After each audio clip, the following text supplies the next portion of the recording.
ये वीडियो उन भक्तजनों के लिए बन रहा है जो कई जन्मों से परमात्मा की खोज में भक्ति कर रहे हैं, भगवान की खोज में भक्ति कर रहे हैं, शक्तियाँ प्राप्त करने के लिए भक्ति कर रहे हैं, धन दौलत प्राप्त करने के लिए भक्ति कर रहे हैं। कई जप किए हैं आपने, तप किए हैं, होम किए हैं, हवन किए हैं, तीर्थ यात्रा गए हैं, लेकिन अंत में जो रिजल्ट आया वो भी आप जानते हैं क्या हुआ है। अगर आपको किसी भी चीज़ पर आगे बढ़ना है तो आपको किधर न किधर आपका डेली रूटीन को ब्रेक करना है।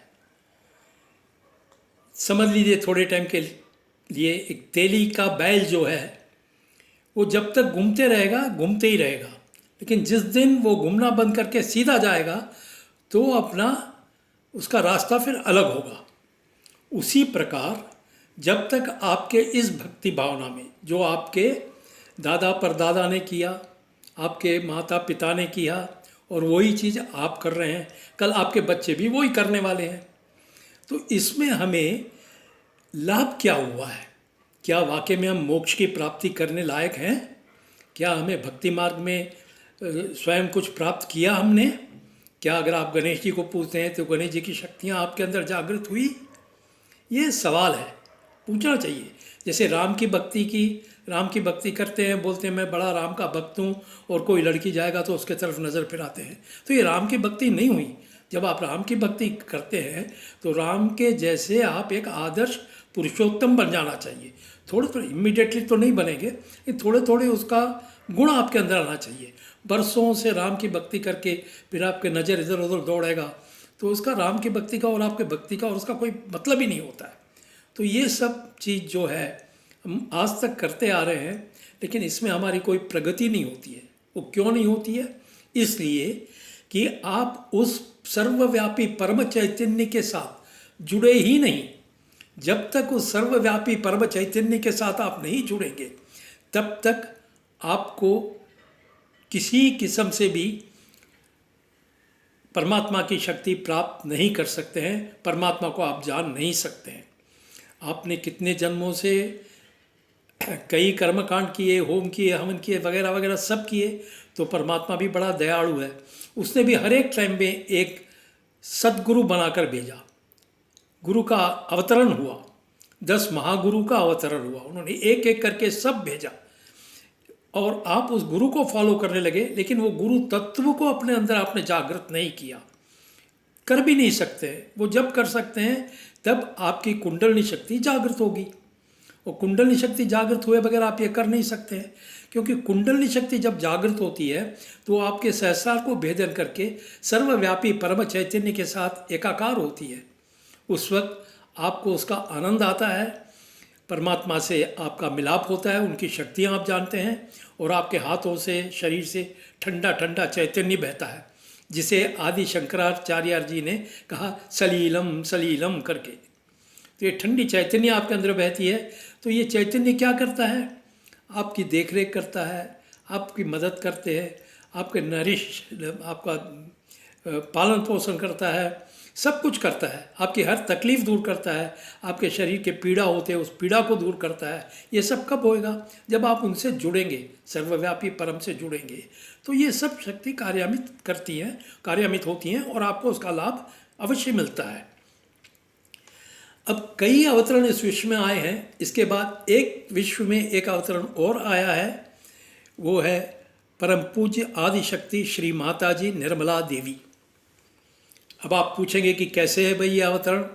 हाँ भाई, इसको नाड़ी ग्रंथ में भृगु मुनि ने साफ तौर से लिख के रखा है कि जब ये गुरु मीन राशि में प्रवेश करेगा उस वक्त एक अवतरण आएंगे इस विश्व में, इस भारतवर्ष में, और वही अवतरण सन 1970 से योगा का एक नया आयाम प्रारंभ करेंगे, और वो योगा करने वाले कभी बीमार नहीं पड़ेंगे, उनको हॉस्पिटल की ज़रूरत नहीं है, और सुख शांति रहेंगे, उनके अंदर परमात्मा के गुण रहेंगे, वो अच्छे रहेंगे, वो सबको शांति प्रदान करेंगे, वगैरह वगैरह वगैरह। ऐसा बहुत बहुत कुछ लिखा है। नाड़ी ग्रंथ में। तो ये सब प्रूफ है। इसके अलावा करीबन 450-500 साल पहले विलियम ब्लेक करके एक फॉरेनर जो बाइबल को ट्रांसलेट किया था हिब्रू लैंग्वेज से, तो उन्होंने भी लिखा है परम पूज्य माता जी के बारे में कि उनके परिवार में कितने लोग रहेंगे, उनका कब होएगा और वो कब से ये सहयोग कब आरंभ करेंगे और ये सहयोग पूरे विश्व में फैलेगा। ये सब उन्होंने भी लिखा है और सब होते आ रहा है। तो इसके बाद और प्रूफ क्या चाहिए आपको? अभी सब छोड़िए, हम ये नहीं बोलते हैं आपको कि एकदम आप 100% सब बाकी सब गलत किया आपने गलत नहीं किया। आपने क्या किया है, जैसे बच्चे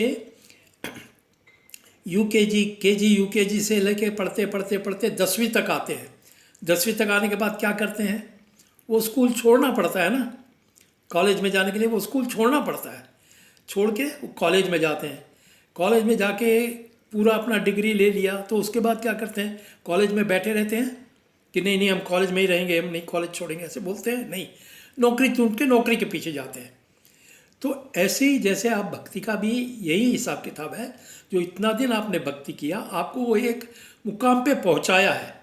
ऐसा नहीं कि उससे बिल्कुल फ़ायदा नहीं हुआ, वो मुकाम पे पहुंचाया है और अभी आपके दरवाजे पर आ रहा है कि ये जागृति आप ले लो, कुंडली शक्ति की जागृति ले लो और आपका सब कार्य व्यवस्थित होगा।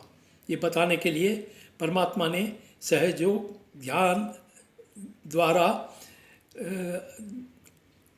आत्म साक्षात्कार देने का कार्यक्रम श्री परम पूज्य श्री माता जी निर्मला देवी ने कर रहे हैं। और आजकल उनके शिष्य सहयोगी जितने भी हैं, कोई भी किसी को भी जागृति दे सकता है। अभी आप सहयोग में आ गए, आप भी किसी को भी जागृति दे सकते हैं।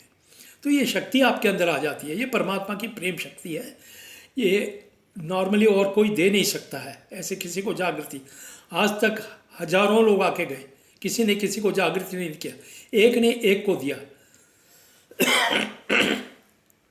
तो ये शक्ति आपके अंदर प्राप्त होती है और उसके बाद आपके अंदर स्वास्थ्य संभलता है, आपके आर्थिक, मानसिक, शारीरिक और आध्यात्मिक प्रगति होती है और एक शांति वातावरण पाते हैं। उसके बाद आपके दिल में एक झलक आती है, वो क्या कि ये चीज़ हम दूसरे को भी दें। जो बेचारे इतने तकलीफ़ उठा रहे हैं, मेहनत कर रहे हैं, परमात्मा के नाम से भक्ति कर रहे हैं और कुछ नहीं पा रहे हैं, उनको भी ये दें हम। ये आपके इच्छा आरंभ हो जाएगी आपके अंदर और आप देना चालू करेंगे। और जैसे आप देना चालू कर सकते हैं, आप देखेंगे कि आपके हाथ से चैतन्य भर भर के निकलने लगेगा, फूट के लगे, इतना निकलेगा चैतन्य कि आप खुश हो जाएंगे, एकदम शांत खुश। तो ये बहुत ही अनमोल चीज़ है। सहयोग में आइए। सहयोग में आने के लिए आपको कोई तकलीफ़ नहीं लेना है, आपको कोई 1 रुपया पैसा देना नहीं है, सब बिना मूल्य है। इसके साथ आगे सहयोग का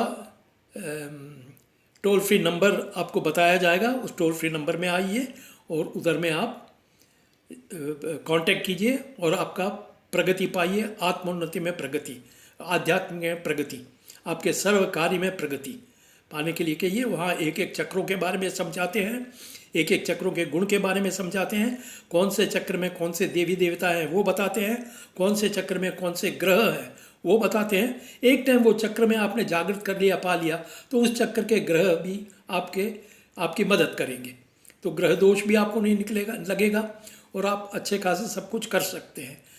और उसके बाद आपके अंदर परिवर्तन इतना आ जाएगा कि सब बस आप कुछ बोलने जैसे नहीं है, वो उसको अनुभव लो, आप अनुभव ले सकते हैं। ठीक है, जय श्री माता जी।